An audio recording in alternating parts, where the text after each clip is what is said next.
डकैती, हत्या, अपहरण, ये सब बिल्कुल आम बात हो गई है। बहु बेटियां भी सुरक्षित नहीं है। अब तो स्थिति क्या है कि एक शहर जहां धनबाद आप जाएंगे, वहां तो छोटे छोटे उद्यमी भी, व्यवसाय भी, उनके और नोटी क्या कहते हैं, व्हाट्सएप पर कॉल किया जाता है, वीडियो कॉल किया जाता है, मैसेज भेजा जाता है। अब तो डर से पुलिस को भी लोग मैसेज नहीं दिखाते हैं। हमें तो ऐसा भी लोग बताया कि जब पुलिस को बताया गया तो पहले जिनके विरोध में मामला तो उनको गया तो और उनको पहले पता चल गया, यानी वहां से उनका तक यहाँ तक खबर पहुंच जाता है। तो ये हालत है। कई एक धरना प्रदर्शन हुआ, दो बार तो मैं खुद ही गया हूँ धनबाद में। तो आप सब यानी इस राज्य में जो कानून व्यवस्था की स्थिति है पूरी तरह से बद से बदतर हो गई। कहीं भी कोई आम लोग सुरक्षित नहीं है। उग्रवाद के मोर्चे पर भी जो समझ रहे थे कि जब बीजेपी की सरकार थी रघुवर दास जी के नेतृत्व में, लगता था कि वो समाप्त हो गया, लेकिन आज भी पलामू के कुछ हिस्सों में आप आए दिन देखते होंगे घटनाएं। रोड बनाने वाली मशीन को जला देते हैं खुलेआम। फिर आप पलामू के जंगलों में कुछ पार्ट तो ऐसा है कि हमारे जैसे लोग भी जाते हैं तो पुलिस रास्ते में रोक देते हैं कि नहीं उधर नहीं जाना चाहिए, स्थिति बड़ी भयावह है, खराब है। ये आप समझ सकते हो राज्य की क्या स्थिति है। तो हमें लगता है कि झारखंड सरकार की वो प्रायोरिटी में नहीं है हेमंत सोरेन के कामों में कि भाई हमको कानून व्यवस्था भी ठीक करना है। उनकी प्रायोरिटी में क्या है? भ्रष्टाचारियों को बचाना, भ्रष्ट अफसर को बचाना, दलाल को बचाना, बिचौलियों को बचाना और पैसा कमाना, ये उनके प्रायोरिटी में है। और इस कारण से ये भ्रष्टाचार और विधि व्यवस्था, ये कानून व्यवस्था पूरी तरह से लाचार है। फिर आप झारखंड में जो तुष्टीकरण की राजनीति जब से हेमंत सोरेन की सरकार बनी है तब से ये प्रारंभ हुआ है। उसकी कई एक ऐसी घटनाएं हैं, चाहे लोहरदगा की घटना इनके सरकार बनते ही वहाँ घटना हुई थी, बड़ी घटना हुई थी, उसके बाद कोई वैसा कार्रवाई नहीं हुई। जिन लोगों की जान में जब नुकसान हुआ उन लोगों के भी कोई भरपाई नहीं हुई। थोड़ा सा एक दिन मैंने अखबार में देखा, कुछ एक मैंने क्या बोलते हैं, ऊँट के मुंह में जीरा, जिसको इतना नुकसान हुआ कार्रवाई। फिर रांची के सड़कों पर किस प्रकार से जुलूस निकला, मंदिरों को तोड़ा, ये मैंने मूर्ति को भंग किया गया, जो हम सब लोगों ने देखा, जिसका कोई कारण नहीं था। पुलिस के गोली से मारे गए। उसके बाद सरकार के बड़ी हजला हुज्जत करने के बाद भी कोई कमेटी बनी, लेकिन आज तक उस पर कोई कार्रवाई नहीं, कोई रिपोर्ट ही नहीं आई। विधानसभा के भवन में आप सब ने देखा कि हाज हाउस वाला मामला भी किसी से छुपा हुआ नहीं है। हम सब ने अंदर बाहर सब जगह आंदोलन किया, कमेटी भी बना दिया विधानसभा अध्यक्ष ने। अब तो साल गुजर गए लेकिन तब भी उस पर कोई निर्णय नहीं आया। तो आप समझ सकते हो किस प्रकार से वर्ग विशेष को खुश करने के लिए तरह तरह के हथकंडे अपनाना, उर्दू कहने मुस्लिम बहुल क्षेत्रों में सामान्य विद्यालयों को भी उर्दू स्कूल कर देना या फ्राइडे को छुट्टी करवाना, इस प्रकार की कई एक शिकायतें आई। वो किसी से छुपा हुआ नहीं, आप सबको ध्यान में है, अखबारों में काफी छापा, लेकिन कभी उस पर कोई सरकार ने कार्रवाई नहीं की। फिर झारखंड में एक जो कन्वर्सन का एक बड़ा खेल चलता है। कानून में यह प्रावधान निश्चित रूप से है कि भाई कोई भी अपनी स्वेच्छा से किसी भी मत पंथ को वो मान सकते हैं, लेकिन जोर जबरदस्ती इस राज्य में इस प्रकार की आए दिन शिकायतें होती रहती है। कल भी मेरे पास एक शिकायत आया पाकुड़ से, एक मेरे पास आवेदन अभी भी मेरे बैग में पड़ा हुआ है। एक पहाड़िया लड़के थे,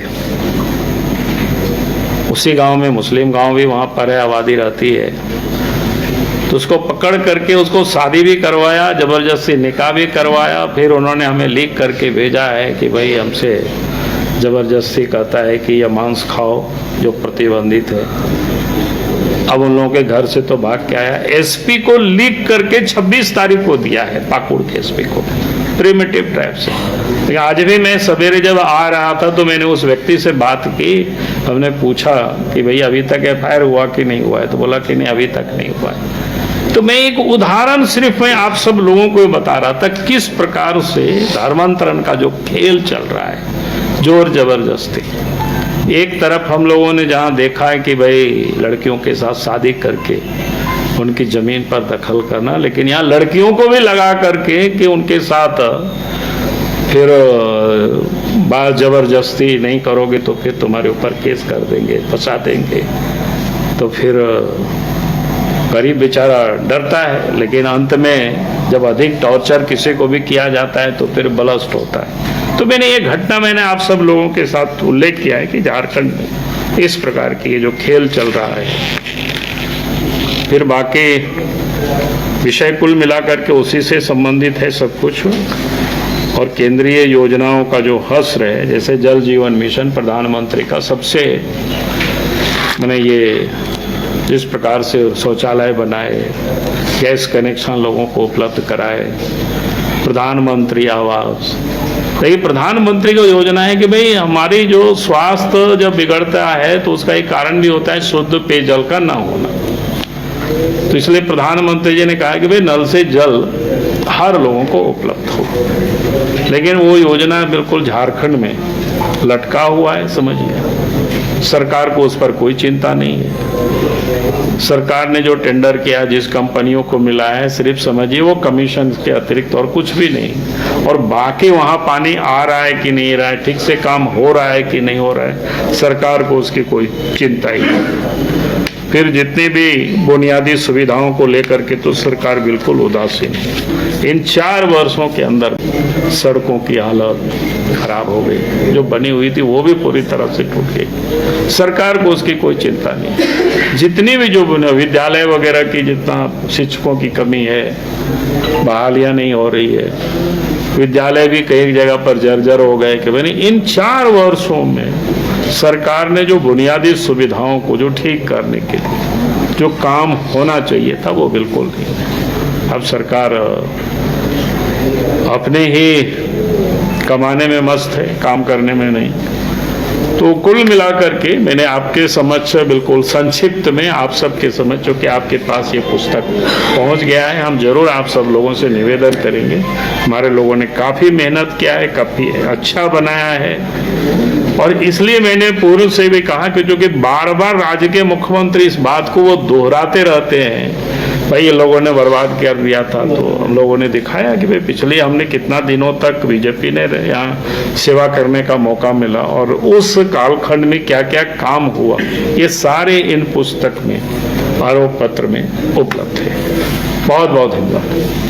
अच्छा सर, ये जितनी भी बातें आपने कही आरोप पत्र को लेके, 4 साल का मामला है या कहिए 23 साल का मामला है, 13 साल आप 10 साल बोलो, लेकिन लगता नहीं है जैसे मोदी जी की गारंटी है कि कांग्रेस चिल्लाती रही और 3 राज्य में आप लोग जीत गए, वैसे गारंटी देने वाले यहाँ पर प्रदेश के नेताओं में वो दम नहीं दिखाई दे रहा है। मधुपुर, डुमरी, बेरमो, तमाम तरह के उदाहरण हैं। अभी सामान्य चुनाव आने दीजिए, बाय इलेक्शन से उसकी आप मापदंड नहीं कर सकते।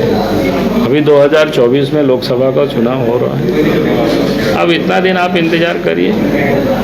मोदी जी ने देश के जनता को जो गारंटी दिया है, मोदी की गारंटी ही चलेगी देश में, और दूसरे की कोई गारंटी की जरूरत ही नहीं है। जब हमारे देश के सर्वोच्च नेता ही जब देश की जनता को गारंटी दे रही है, फिर उसमें बाबूलाल मरांडी कहाँ आते हैं? हम लोग तो जनता के सेवक हैं। राजधानी रांची में वाइल्ड वादी लेकर आया है रांची फ्लावर पार्क, जहां आकर्षक फूल मोह लेंगे आपका दिल। रात में आकर्षक लाइट से नजारा होगा रंगीन। परिवार के साथ उठाइए ट्रैम्पोलिन पार्क का लुत्फ। की जगह पर मिलेगा amusement park, zip line, bird park, picnic और कुल्हड़ चाय का भी मजा। Monday to Friday entry fee सिर्फ 200 रूपए और सैटरडे और हॉलीडेज में महज 300 रूपए में भरपूर मनोरंजन। तो आइए वाइल्ड वादी। घर के लिए ग्रोसरीज की जरूरत हो या चाहिए फल और सब्जी, डेयरी या बेकरी प्रोडक्ट्स चाहिए या beverages, snacks and branded foods चाहिए हो या ब्यूटी प्रोडक्ट्स, अब इनके लिए अलग अलग दुकानों की तलाश हुई खत्म, क्योंकि रांची में खुल गया है केस्टो मार्ट, जो रखे आपका और आपके बजट का ख्याल। हर सामान पर 5% की छूट, होम डिलीवरी की सुविधा भी। आज ही पधारें Kesto Mart, one stop solution for every customer's requirements.